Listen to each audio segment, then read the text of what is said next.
The bright orange sun of Sileria had always been a source of life and beauty for its people. Now that same sun threatened to destroy everything they had built over thousands of years. Ambassador Thalia stood at the large window of the High Council chamber, her four-fingered hand pressed against the glass. Below her, the capital city of Luminera sparkled with lights even in the daytime. The scientists needed power for their work now more than ever. "The readings are confirmed," said Chief Scientist Navar, his voice heavy. "Our sun will go supernova within 1 standard year.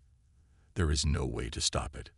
The 7 members of the High Council sat in stunned silence. Councillor Zhen was the first to speak. "How many can we evacuate with our current ships?" Navar looked down at his data tablet. "Perhaps 3 million. No more." Thalia turned from the window. 3 million out of 4 billion. Her voice was barely a whisper. "We must call for aid," said Elder Counselor Mira. "The Galactic Concord has protocols for this. We joined their alliance for precisely such emergencies." "I have already sent the distress signal," Navar said, "using all frequencies and methods. The message has reached every corner of the Concord." Days passed, then weeks. The Xilarians waited anxiously for the advanced civilizations of the Concord to respond. The Arcturians with their matter transportation technology, the Vesh Collective with their planet-sized ships, the ancient Druithi who had mastered star engineering. But no answer came. On the 26th day, Thalia called an emergency meeting. "I have accessed restricted Concord communications," she said, her voice tight with anger.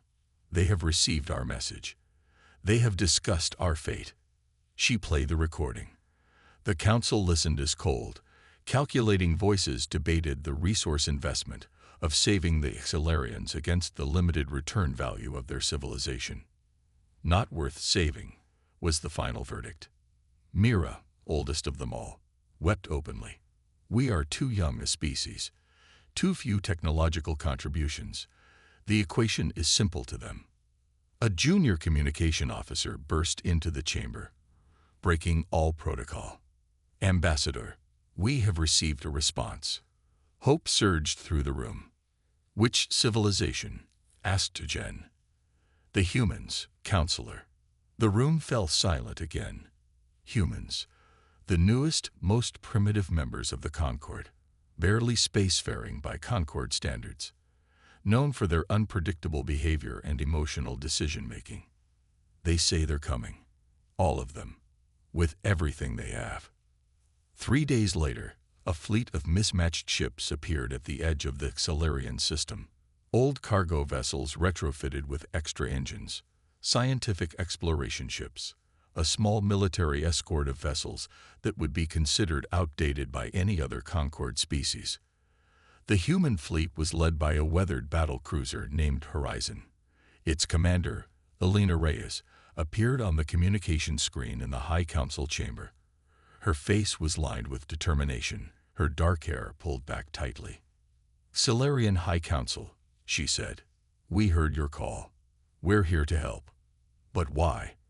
Thalia couldn't stop herself from asking. "The others calculated we weren't worth saving." Commander Reyes looked confused for a moment. Then her face hardened. "That's not how we do things," she said simply. "You called for aid. We answered." And for the first time since the sun began to die, hope bloomed on Xilaria. The human ships looked crude and primitive next to the sleek Xilarian vessels. Their hulls were patched in places, and many showed signs of hasty modifications. The Xilarian High Council watched with growing concern as the fleet settled into orbit around their world. "These are the ships that will save 4 billion people," Counselor Jen asked, not hiding his disappointment. "They look like they can barely save themselves." Ambassador Thalia remained silent. She had hoped for better, but these humans were all they had. Commander Reyes and a small team of human officers arrived at the council chamber for their first official meeting. The humans seemed small and fragile compared to the taller Xilarians. They fidgeted constantly, a behavior that made the disciplined Xilarians uncomfortable. "We've brought 27 evacuation ships," Rise explained, pointing to a holographic display. Plus 15 science vessels to study your sun and 6 military ships for protection. Chief Scientist Navar studied the specifications with growing alarm. These vessels use primitive fusion drives. Many lack proper radiation shielding, and your life support systems are basic. They're what we have, Rais said simply. We've brought everything we could spare. How many of our people can you evacuate? Asked Elder Counselor Mira. Rais met her gaze steadily. At maximum capacity, maybe 30 million. The room fell silent. 30 million out of 4 billion, less than 1%. This is unacceptable, Jen said, standing up. We expected real help, not this token effort. Ray's face flushed red, a biological reaction the Xelarians found unsettling. We didn't come with a token effort, she said, her voice tight. We came with everything we have. No other species even answered your call. Before anyone could respond, alarms blared throughout the chamber. Navar rushed to a nearby console. Massive solar flare, he shouted. The research colony on Luma Moon is in the direct path. The Xelarian officials froze in horror. Luma Moon housed their most advanced solar research facility, with over 5,000 scientists and their families. Rice didn't hesitate. She pressed a device on her wrist. Horizon, this is Rias. Scramble all available ships to Luma Moon. Evacuation protocol, Charlie. The radiation will be extreme, Navar warned. Your ships lack proper shielding. Rice was already moving toward the door. Then we'll work fast. From the council chamber's windows, they watched as 3 human ships broke formation and accelerated toward the threatened moon. The solar flare hit just as they arrived, bathing the moon and ships in deadly radiation. For 6 hours, the humans worked tirelessly.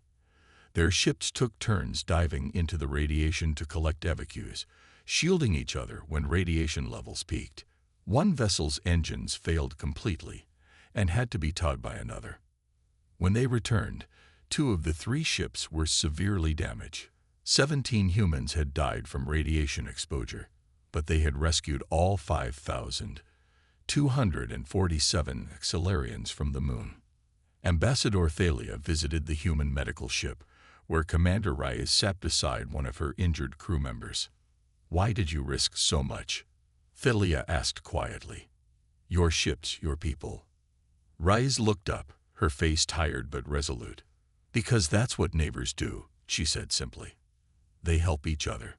For the first time, Thalia began to believe that these strange humans might actually save her people. 2 weeks after the rescue at Luma Moon, Xelarian and human scientists worked side by side in the main research facility. Despite their differences, they had formed an efficient team. The humans brought creative thinking and quick decisions, while the Xelarians contributed precision and deep scientific knowledge. Dr. Maya Chen, the lead human scientist, frowned at her data screen. She had been studying the sun's decay patterns for days. This doesn't make sense, she muttered. Chief Scientist Navar looked over her shoulder. What have you found? These energy patterns. Dr. Chen pointed to a series of spikes on her screen. They're too regular. Too perfect. Navar's eyes widened as he studied the data. You're right. Natural stellar decay should show random variations, but these patterns repeat exactly every 27.4 hours. Dr. Chen looked up at him. Your sun isn't dying naturally. Someone is killing it. Word of the discovery reached Ambassador Thalia and Commander Reyes within the hour. They gathered in the secure meeting room with the scientists. Are you certain? Reyes asked. Dr. Chen nodded grimly. The evidence is clear. These energy patterns can only be created artificially. Someone has placed quantum destabilizers at specific points inside the star. But who would do this? Thalia asked, her voice barely a whisper. And why? I don't know, Dr. Chen admitted, but whoever did it has technology far beyond even what the Xelarians possess. Thalia's face hardened. I need to check something, she said, and left the room quickly. 3 hours later, Thalia returned. Her normally blue skin had turned pale gray with shock.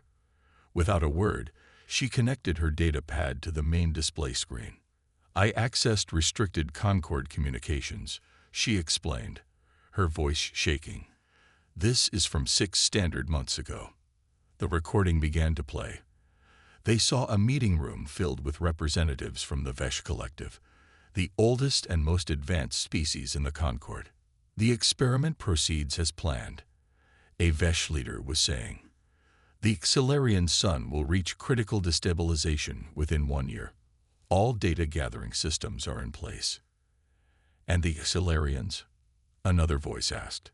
An acceptable loss for the advancement of stellar manipulation technology. Their species' contribution value does not justify intervention. Silence filled the room as the recording ended. Commander Raya's face had turned dark with anger. They did this on purpose, she asked. They're killing your star as an experiment. Thalia nodded slowly. And the Concord knew. They all knew. Raya stood up suddenly, her chair scraping against the floor. This changes everything. This isn't just an evacuation anymore. Her eyes burned with determination. This is a rescue from genocide. She activated her communication device. Horizon, this is Reyes. Send an emergency transmission to Earth. Tell them. She paused, looking at Thalia. Tell them humanity is officially withdrawing from the Concord's non-intervention protocols. We're taking a stand. Dr. Chen looked worried. The Concord species are far more advanced than humans. This could mean war. Maybe, Rise agreed. But some things are worth fighting for. Thalia looked at the humans around her, these strange creatures who had come to help when no one else would. Now they were willing to stand against the entire galaxy for people they barely knew. Why? She asked simply. Rise met her gaze. Because what's happening here isn't just wrong. It's evil. And humans have never been good at standing by while evil happens. News of the Vesh Collective's experiment spread quickly among the humans and Xilarians. The countdown clock in the main control center showed they had less than 10 months before the sun would explode. We need to move faster, Commander Reyes told the joint evacuation team. From now on, this is Operation Exodus. The humans worked in ways that confused the Xilarians. They ignored standard protocols. They took risks. They tried ideas that seemed impossible. This will never work, Chief Scientist Navar said as he watched human engineers modify a Xilarian ship with parts from their own vessels. Engineer Carlos Rodriguez wiped sweat from his forehead. Maybe not, but we have to try. The modified ship's engines roared to life. The human engineers cheered. How did you do that? Navar asked in amazement. Our calculations said it was impossible. Rodriguez grinned. We didn't do the calculations. We just tried it. 3 days later, a sleek silver ship appeared in orbit. It bore the markings of the Concord Observation Corps. They've sent observers, Ambassador Thalia told Reyes as they watched the ship dock. They want to document our failure. The observer was a tall, thin alien named Kelther from the Vesh Collective. He watched silently as humans and Xilarians worked together, his 6 eyes blinking in sequence. Your methods are inefficient, he told Reyes after watching for 2 days. You will not succeed in time. We'll see about that, Reyes replied. That night, radiation levels suddenly spiked across the main evacuation center. Warning alarms blared as the protective shields began to fail. We need to evacuate, Navar shouted. But Dr. Sarah Williams, the human medical officer, refused to leave. I have patients who can't be moved, she said, putting on her radiation suit. I'm staying. When her suit's filters became clogged from the radiation, she removed her helmet to give her oxygen supply to a young Xilarian child. Kelther watched from a safe distance, his expression unreadable. The next morning, Dr. Williams was in the medical bay. Her skin burned from radiation exposure. Beside her bed stood Kelther. Why did you risk your life? He asked. The child was not of your species. Dr. Williams looked at him through swollen eyes. That doesn't matter. It matters to every other species in the Concord. Then maybe that's why we're different. Kelther said nothing more. But that evening, he approached Engineer Rodriguez with a data crystal. These are technical specifications for advanced drive systems, Kelther said quietly. The Concord would punish me severely for sharing this. Why are you helping us? Rodriguez asked. Kelther's eyes blinked in an uneven pattern. Because in 5,000 years of observing species, I have never seen someone remove their helmet to save a child of another kind. The evacuation efforts doubled in speed with the new technology. Silurian ships that once could carry hundreds now could transport thousands. Commander Reyes found Ambassador Thalia watching the first convoy of fully loaded ships leave for Earth. Your people are strange, Thalia said.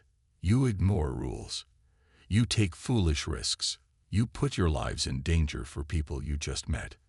Reyes smiled. That's the human way. It is not logical, Thalia replied. But I am glad you are here. 1 month into Operation Exodus, 3 massive ships appeared at the edge of the Silurian system. Each was 5 times larger than the biggest human vessel. They gleamed in the light of the dying sun. Concord diplomatic ships, Ambassador Thalia said, her voice tight with worry. The Council has finally decided to acknowledge us. Commander Reyes stood beside her at the viewing window.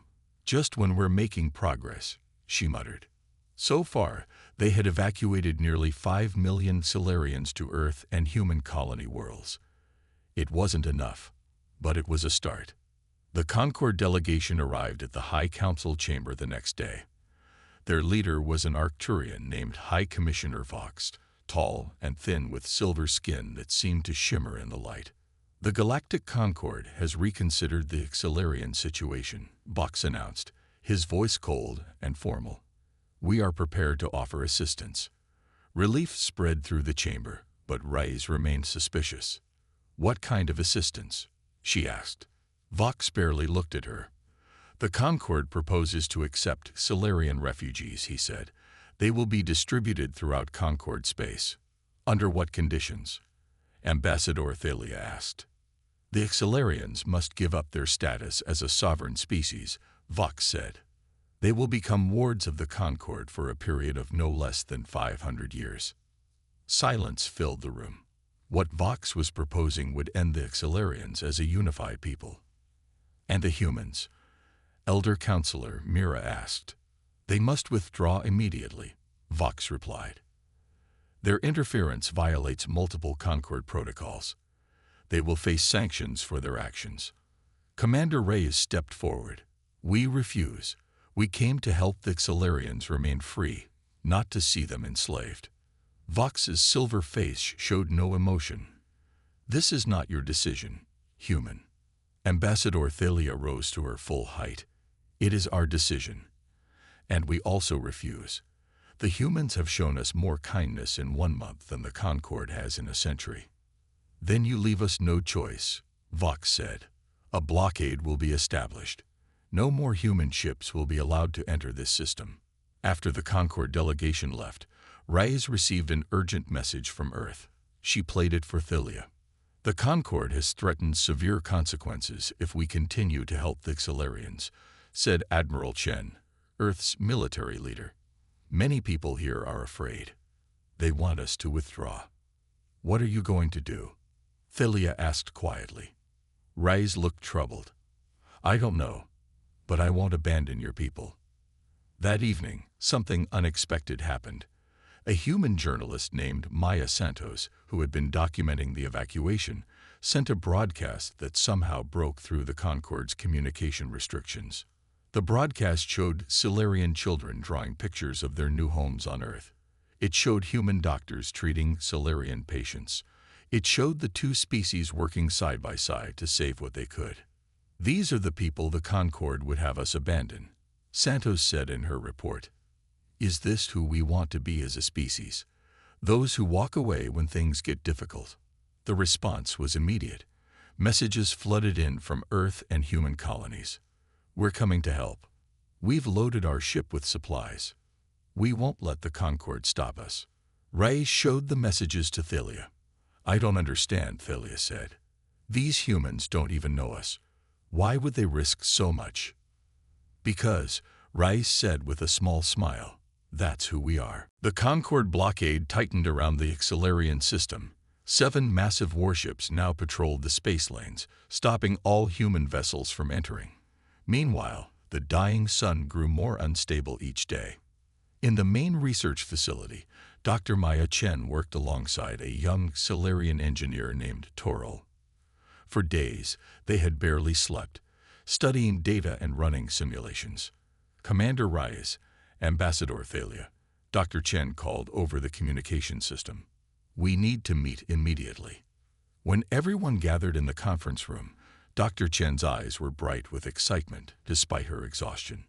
We can't evacuate enough people before the sun explodes, she said bluntly. Even with all our ships, we can only save maybe 50 million Solarians.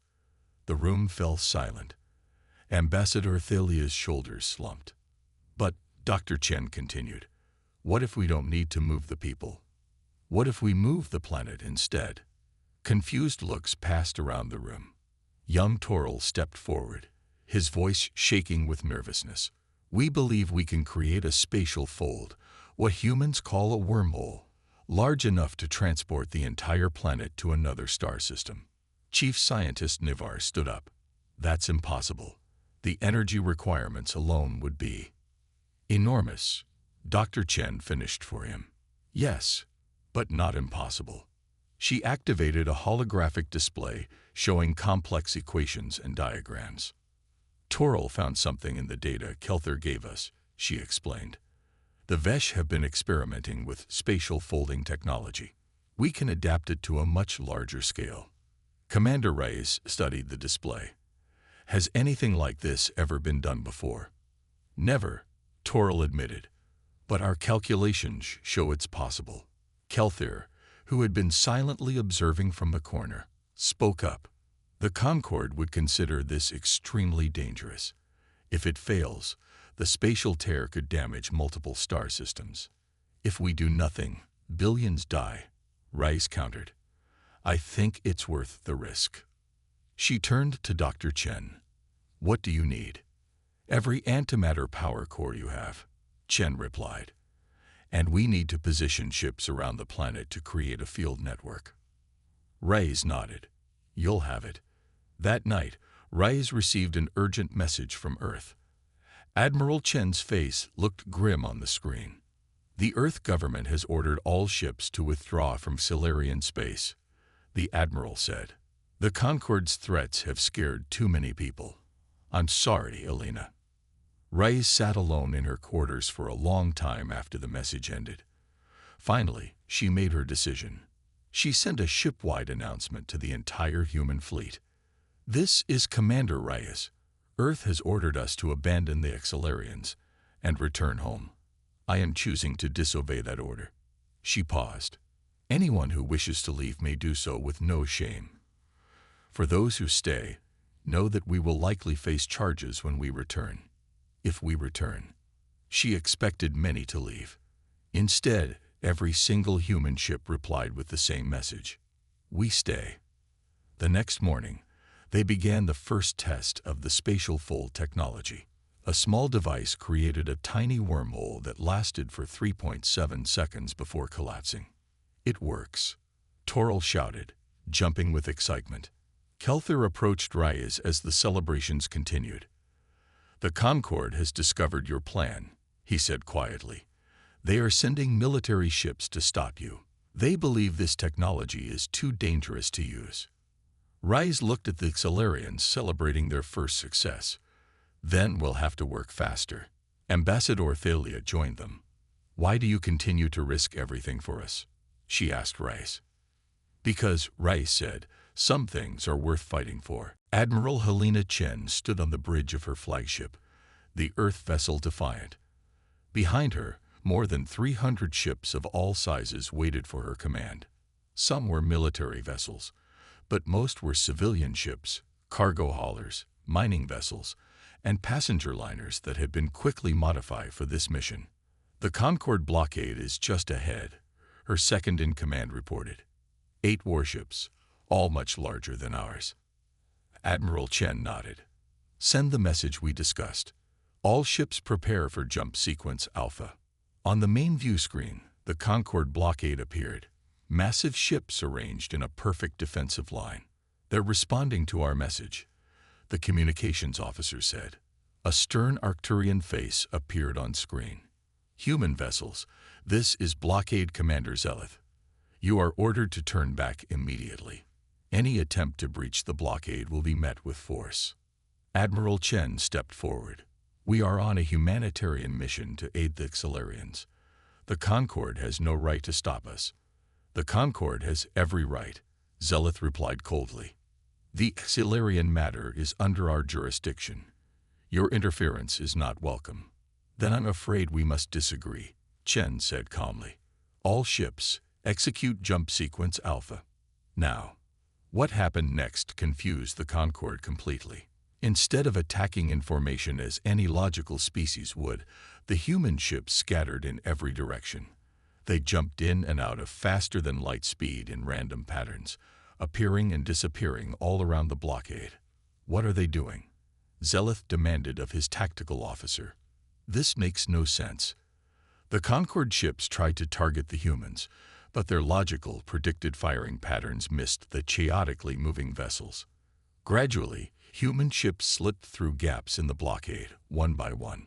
Among them was the experimental vessel Prometheus, carrying vital equipment for the Spatial Fold project. It took heavy damage but made it through the line. Admiral Chen's Defiant remained behind, drawing the attention of 3 Concorde warships.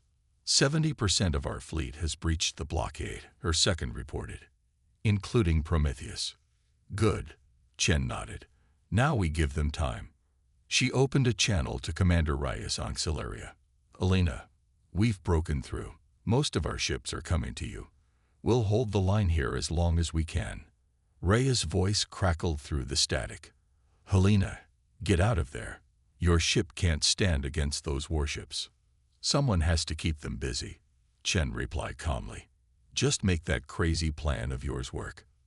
The Defiant shuddered as enemy fire struck its shields. It's been an honor serving with you, Elena, Admiral Chen said. Give them time. That's all we need to do. As the communication ended, Chen turned to her crew. All power to forward shields. Let's show the Concorde how humans fight when something matters. On Sileria, Commander Reyes watched as the first ships from Earth began to arrive.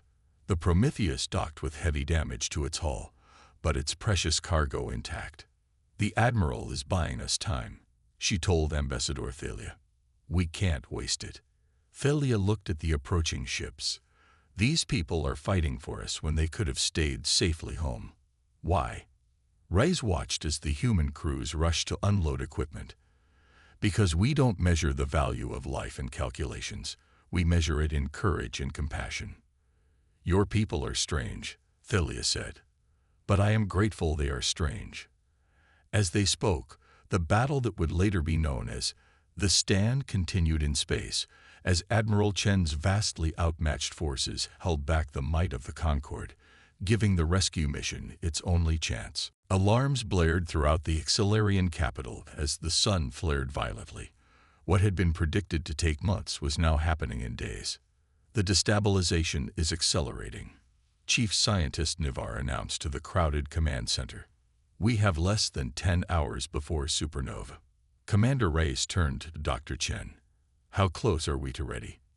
We need more time, Dr. Chen said, her face tight with worry. The field generators aren't fully calibrated. Then we work faster, Reyes replied. She activated the communication system. All human ships, move to your assigned positions. This is not a drill. Outside, in space around Sileria, the human vessels formed a giant net-like pattern. Each ship carried special equipment brought from Earth by the Prometheus. Together, they would create the massive spatial field needed to move an entire planet. On the surface, Solarian engineers converted their planetary defense systems into power conduits to help generate the enormous energy required. Commander Reyes and Ambassador Thalia supervise from the main control center. Even if this works, Thalia said quietly, many will die in the transition. Reyes nodded grimly. But billions will live. It's our only chance now. The first test of the full network sent a ripple of blue light across the sky. The ground trembled slightly as space itself bent around the planet. It's working, Toril shouted. The spatial distortions are forming exactly as calculated. A junior officer ran into the command center. Commander, Concord warships have broken through Admiral Chen's defensive line. They'll be here in minutes. Kelthir, who had been quietly helping the human scientists, stepped forward. They will try to stop you. The Concord believes this technology is too dangerous to use. More dangerous than letting billions die. Reyes asked bitterly. For the Concord, yes, Kelthir replied. They fear the unknown more than they value life. As preparations continued, a critical alarm sounded from the eastern continent. Power system failure in Sector 7, a technician reported. The field will collapse if we can't maintain an even distribution. Dr. Chen analyzed the readings quickly. We can't fix it in time. The whole network will fail. Reyes made a quick decision. Redirect all available ships to Sector 7. They can channel the spatial energies directly through their vessels. Commander, the tactical officer said, any ship that does that will be destroyed by the energy surge. I know, Reyes said quietly. Ask for volunteers only. She expected a few brave crews to step forward. Instead, 23 ships immediately changed course toward the failing sector. All those people, Thalia whispered. That's humanity for you, Reyes said, her voice breaking slightly. Always surprising. As the ships moved into position, Kelthir suddenly stood up. I must go, he said. Where? Reyes asked. To join them. He moved toward the door. I have lived 500 years as an observer, never participating. I wish to die doing one right thing. Before anyone could stop him, he left the command center and took a small human shuttle, joining the ships at Sector 7. The Concord warships appeared at the edge of the system, weapons powering up. There was no more time. All ships in position, the tactical officer reported. The sun is entering final collapse, Navar added. Minutes only. Reyes took a deep breath and looked at Thalia. The Exilarian ambassador nodded. Begin the final sequence, Reyes ordered. Let's take this world to safety. As the countdown started, a brilliant aurora of light began to spread across the sky, the fabric of space itself beginning to fold around the entire planet. The aurora of light surrounding Celeria grew brighter and brighter. Colors never before seen by human or Exilarian eyes danced across the sky. The very air seemed to vibrate with energy. In space, the human ships strained to maintain the spatial field. The vessels in Sector 7 glowed white-hot as they channeled enormous energies through their hulls. Field stability at 82%, Dr. Chen reported, her voice tense. We need 85% for safe transit. Commander Reyes watched the readings with growing concern. Divert all remaining power to the field generators. Life support, weapons, everything. From the command center windows, they could see the dying sun beginning to collapse in on itself. Massive solar flares reached out like fiery tentacles. 2 minutes to supernova, Chief Scientist Navar announced.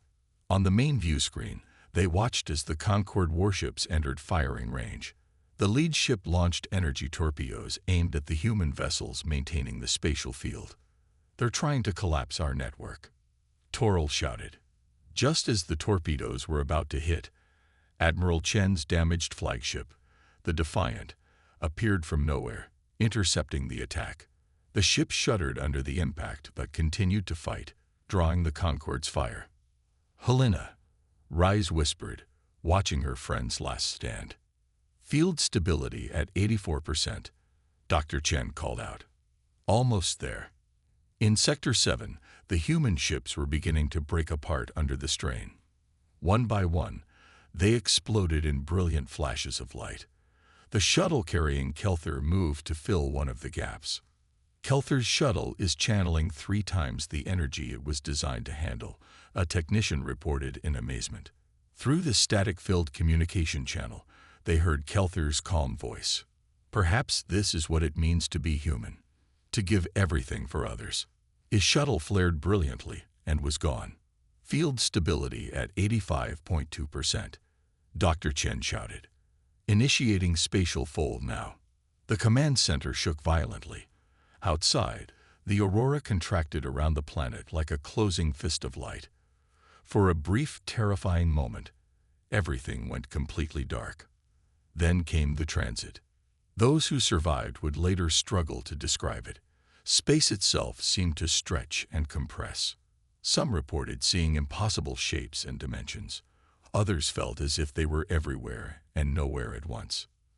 From the Concorde warships, it appeared as if Sileria and the human fleet had been vaporized in a catastrophic explosion.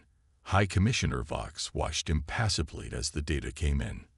A regrettable loss, he noted, but the danger of such reckless technology is now proven. The transit lasted 12 seconds, though to those experiencing it, it seemed like both an instant and an eternity. When light returned, the violent shaking stopped. Commander Reyes, bleeding from a head wound, pulled herself to the command center windows.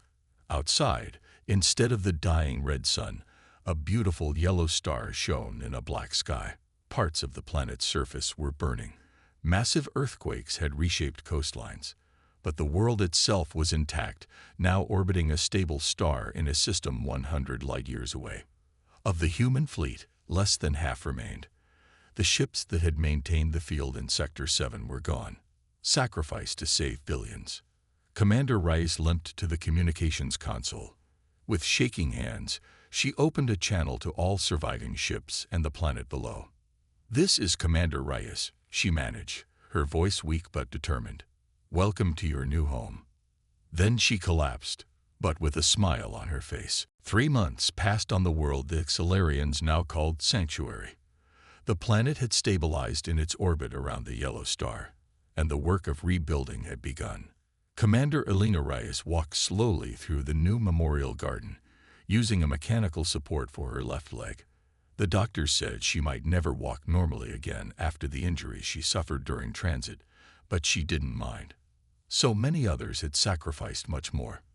The garden was filled with stone markers, each bearing the name of a human ship lost during the rescue. At the center stood a large monument with the names of every human and Silarian who had died to save this world. "I thought I might find you here," said Ambassador Thilia, approaching from a side path. "Just paying my respects," Rice replied. Thilia looked up at the monument. "We received a transmission from Earth today, the first since our arrival. And the Concorde officially declared the Xilarian rescue a regrettable loss and has censured humanity for reckless interference in cosmic affairs." Rice laughed bitterly. "Of course they did. They can't admit we succeeded where they wouldn't even try." "There's more," Thilia said, her face brightening. "Earth has announced they are formally withdrawing from the Galactic Concorde. They have invited us to form a new alliance, one based on mutual aid and respect rather than cold calculation. The Alliance of the Willing," Rice nodded. "Admiral Chen proposed that name before." She couldn't finish the sentence. "Before she gave her life for us," Thilia completed gently. "Her name is first on our monument, Commander." They walked together through the garden in comfortable silence. Around them, the new capital city was taking shape. Silarian architecture blended with human designs in a style never seen before in the galaxy. 17 other species have applied to join our alliance," Thilia said. "Smaller civilizations who feared the Concorde's judgment, just as we did. The Concorde isn't pleased about that, I imagine." "No," Thilia smiled. "They are not." They reached the edge of the garden, where the new Alliance Council building was under construction. Workers from Earth labored alongside Silarians, sharing tools and techniques. I am speaking at the first Alliance gathering tomorrow, Philia said. Would you like to hear what I plan to say? I'd be honored, Rise replied. Philia's eyes shimmered with emotion. I will tell them. When we called for aid, only humans answered. When the mathematically logical choice was to let us perish, they chose compassion over calculation. When the cost was too high, they paid it anyway. Rise felt tears in her eyes, but didn't try to hide them. They stopped at the entrance to the council building, where a simple plaque had been installed. Inscribed in both human and Silurian languages were the words that had become the Alliance's founding principle. We answer every call. My people once thought your species strange, Philia said softly. Your emotions, your impulsive decisions, your willingness to risk everything for others. And now, Rise asked, now we understand. These are not weaknesses, as the Concord believes. They are your greatest strengths. She placed a four-fingered hand on Raya's shoulder, and perhaps by standing with you, they will become ours as well. As the sun set on Sanctuary, lights came on in homes where two species now lived side by side. A new civilization was being born, one founded not on cold logic, but on the simple human principle that when someone calls for help, you answer.